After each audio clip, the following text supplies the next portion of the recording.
हमनी के संस्कृति, हमनी के संस्कार सदा रहे हमनी के साथ। भारत के महान ग्रंथ और काव्य सब के संपूर्ण संकलन सब्सक्राइब करें तिलक।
जय श्री कृष्ण।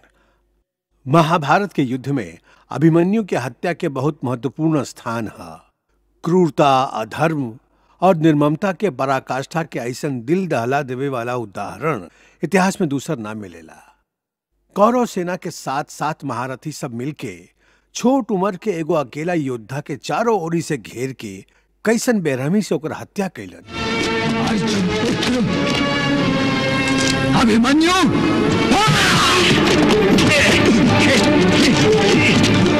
अभिमन्यु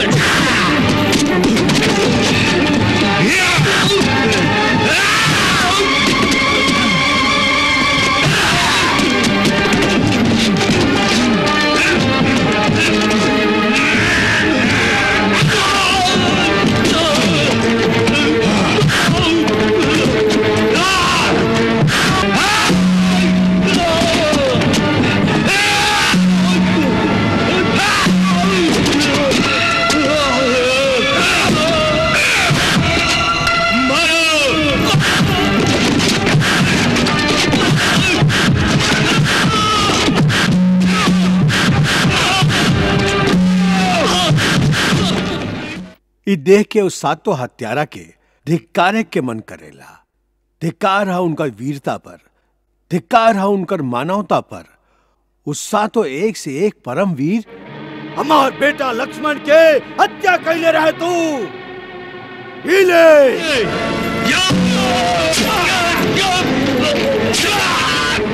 एक से एक परम योद्धा,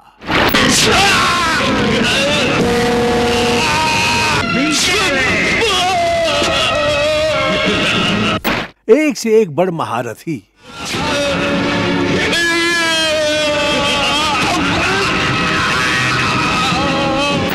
ऐसन लोग मानवता और इंसानियत के स्तर पर इतना नीचे गिर सकेलन, तब फिर मानवीय मूल्य के रक्षा के करी, धर्म और न्याय के साथ के देई।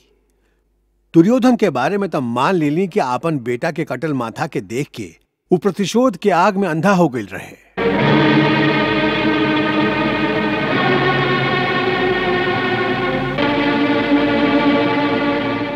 हमार शूरवीर बेटा,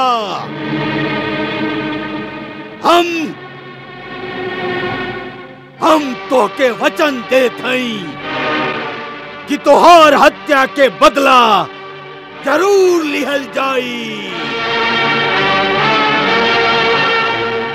तोहार हत्यारा के माथा ओकर धड़ से अलग कई जाई। तोहारी प्रतिशोध आजे लिहल जाई, आजे लिहल जाई। यही समय द्रोणाचार्य, कृपाचार्य,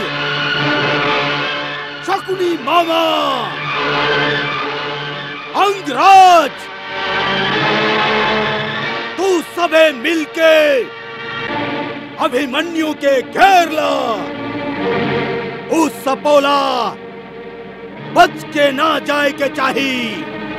अब ही यही समय ओकरा के चारों तरफ से घेर के ओकर हत्या कर डाला, टुकड़ा टुकड़ा कर डाला। गुस्सा में ओकरा के धर्म अधर्म, न्याय अन्याय कुछ दिखाई ना देते रहे। दुशासन और शकुनी से धर्म के अनुसार आचरण के आशा कैल भी बेकार है।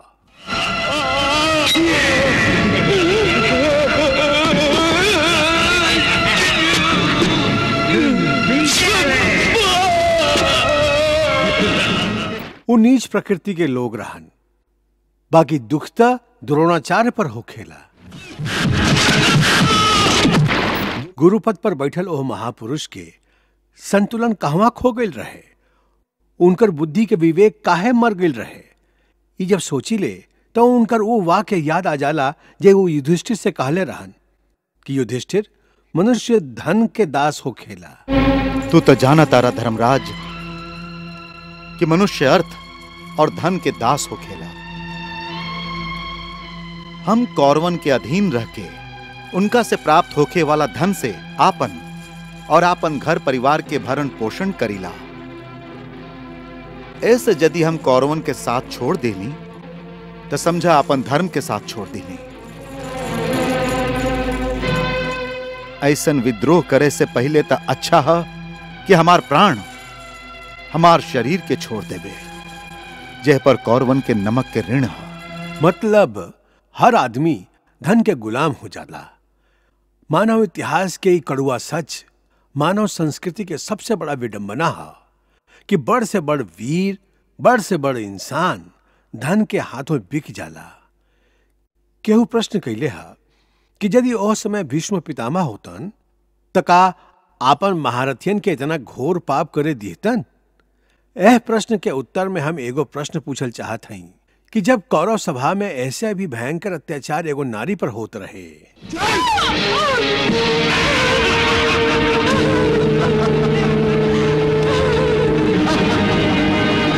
दुशासन, जी आज्ञा भाई जी। चलो उठ।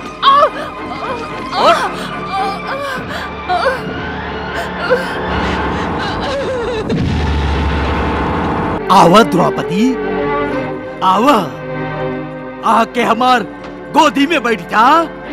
दुर्योधन, तू एगो स्त्री कही ना, हमार पत्नी के भी अपमान कैले बाड़े। जब एगो सती नारी के भरल दरबार में निर्वस्त्र कई जात रहे,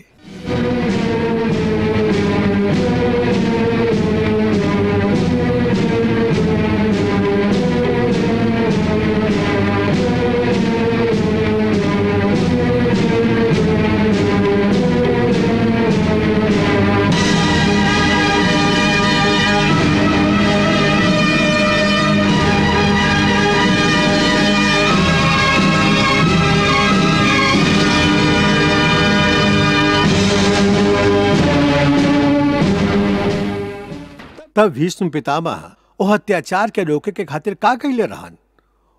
ऊ तो जिह्वा तक ना हिलौले रहन।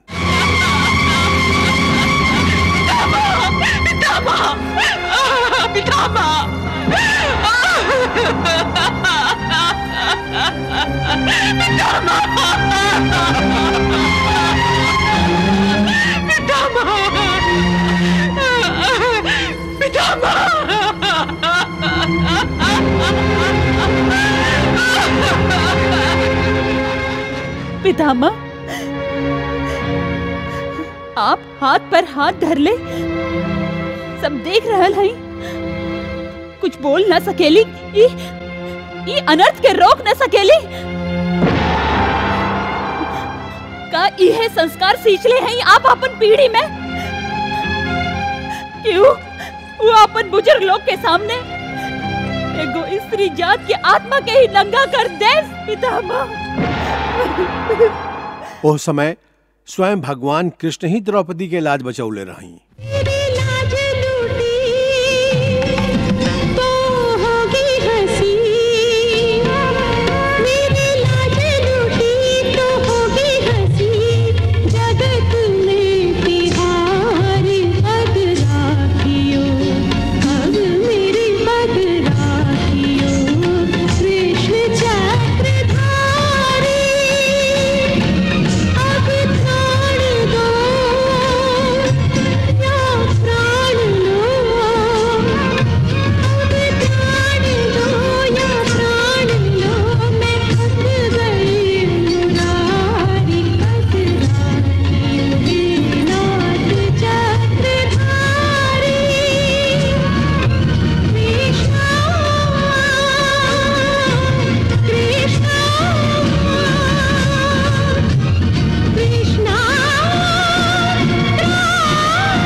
यह से विश्वास दृढ़ हो जाला कि कौनो मनुष्य से ये अपेक्षा कईल कि वो धर्म और न्याय के रक्षा करी बेकार है। धर्म के रक्षा खाली भगवान ही करेलन। ऐसे मनुष्य पर भरोसा छोड़ के खाली भगवान पर भरोसा रखा तो तोहार और तोहरे धर्म के रक्षा हुई। एगो और प्रश्न उठेला कि भगवान श्री कृष्ण तो सर्वज्ञ रहन, जानत रहन कि अभिमन्यु के संगे का होखे वाला है, फिर वहां अर्जुन के युद्ध भूमि के दूसरे छोर पर जाए से काहे ना रोकली? हे अर्जुन, हम त्रिगद्धिपति सुशर्मा तो के युद्ध खातिर ललकार रहल हई। हम और हमार सेना रणभूमि के दक्षिण दिशा में तोहार प्रतीक्षा कर रहल हई। वहां हमार युद्ध में कौनो बाधा न डाली। चल सारथी।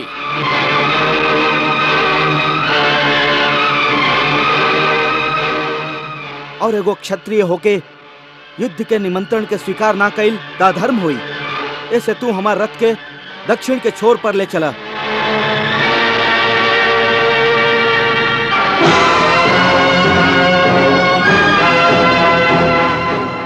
एकर उत्तर एगो महात्मा ई दिले रहन कि एकर पीछे के कारण महत्वपूर्ण है। अभिमन्यु के एह तरह से हत्या करे से दुर्योधन के पाप के घड़ा जल्दी भर गई और वह दिन से कौरवन के हार और पांडवन के जीत के समय प्रारंभ हो गई। वैसे भी भगवान श्री कृष्ण खातिर मृत्यु के कौनो महत्व नहीं खे, कहे कि वहां के कहना है कि मृत्यु तो खाली शरीर के हो खेला, आत्मा के ना। जीवात्मा तो स्वयं परमात्मा के ही एगो अंश है और जीवात्मा पुराना शरीर के त्याग के नया शरीर ए खातिर धारण करेला कि जैसे मनुष्य पुराना कपड़ा के छोड़ के नया कपड़ा धारण कर लेला। वासांस जीर्णानि यथा विहाय नवानि गृह्णाति नरोपराणि तथा शरीराणि विहाय जीर्णान्य अन्यानि संन्याति नवानि देहि। हे महाभाग, ये देह का त्याग पुराने वस्त्र उतारने जैसा। जीवन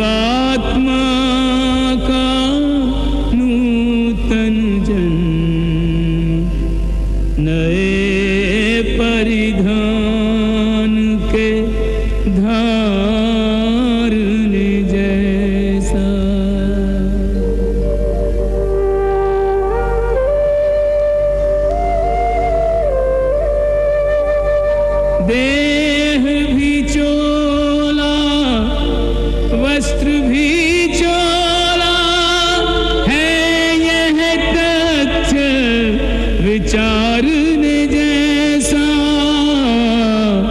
चोले के इस परिवर्तन पर क्या है धीरज हारने जैसा।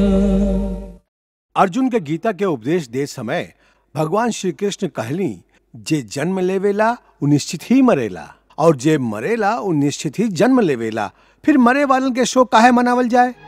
हे पार्थ, हम तो के ए अज्ञान के अंधकार से बाहर निकालल चाहते हैं। ये अंधकार में अंधा के लेखा हाथ पैर मारे के बदले अपन दूर दृष्टि के एगो दिशा दा और देखा ए सृष्टि की ओरी। ए सृष्टि में जे जन्म लेवेला वो निश्चित रूप से मृत्यु के अधीन हो जाला। एकर अर्थ यह कि एह मृत्यु लोक के हर प्राणी, चाहे वो मनुष्य होके, पशु होके, पक्षी होके या फिर पेड़ पौधा होके, हर सांस लेवे वाला प्राणी अपना जन्म के साथ अपन मृत्यु साथ लेके ही आवेला। हर प्राणी के एक ना एक दिन निश्चित क्षण पर मरे के ही हा, मतलब अपन शरीर त्यागे के ही पड़ेला। ऐसे तू उनकर मरे के चिंता छोड़ के अपन कर्तव्य समझ के युद्ध करा। वहां अर्जुन के एक ही बात सिखौले रही, मरना जीना सुख दुख हार जीत के चिंता छोड़ के खाली आपन धर्म आपन कर्तव्य पर ध्यान दा। हर हाल में आपन कर्तव्य करत रहा। सुख दुखे समे कृत्वा लाभा लाभो जया जयो ततो युद्धाय युजस्व नैवं पापम अवाप्स्यसि। पार्थ जय पराजय और लाभ हानि सुख दुख को कर ले स्वीकार आज तू समान भाव से। अलभ्य लाभ इससे वीर को न वंचित रख, तन सज्जित होने दे रण प्रदत्त घाव से। शस्त्र हैं खिलौने युद्ध भूमि खेल का आंगन, क्षत्रिय तो होते हैं युद्ध प्रिय स्वभाव से।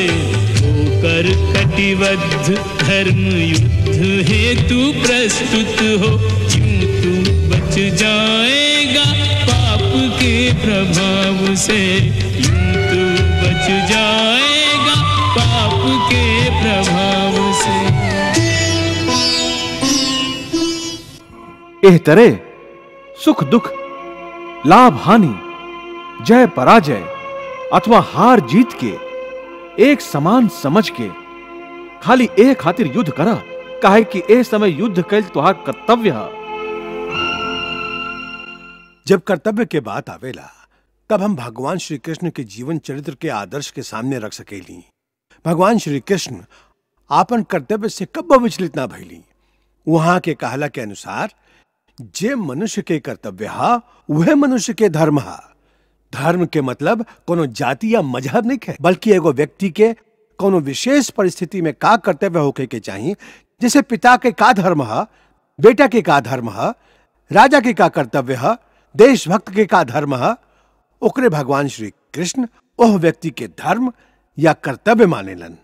वहां के कहना है कि जब इंसान ही तय कर लेवे कि एक समय में ओकर का कर्तव्य है, का धर्म है, फिर ओ कर्तव्य के ओ धर्म के पालन आसक्ति रहित होके फिर कौनो भावना, कौनो आसक्ति, कौनो संशय के कर्तव्य पालन के बीच में ना आवे देवे। न ही सोचे कि सफलता मिली कि ना, फिर कौनो भावना, कौनो रिश्ता नाता के कमजोरी मन में ना आवे देवे।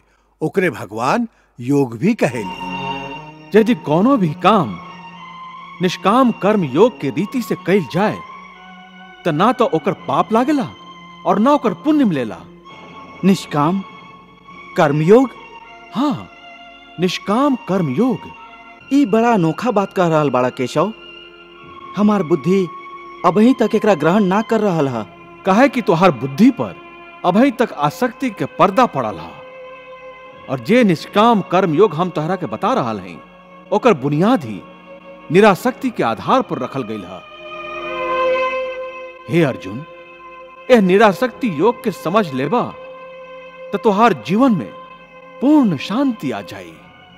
वहां गीता के दूसरा अध्याय में ई महत्वपूर्ण श्लोक कहले हैं, कर्मण्येवाधिकारस्ते मा फलेषु कदाचन। कर्मण्येवाधिकारस्ते मा फलेषु कदाचन मा कर्म फल हेतुर्भूर्मा ते संगोस्त कर्मणि। कृष्णा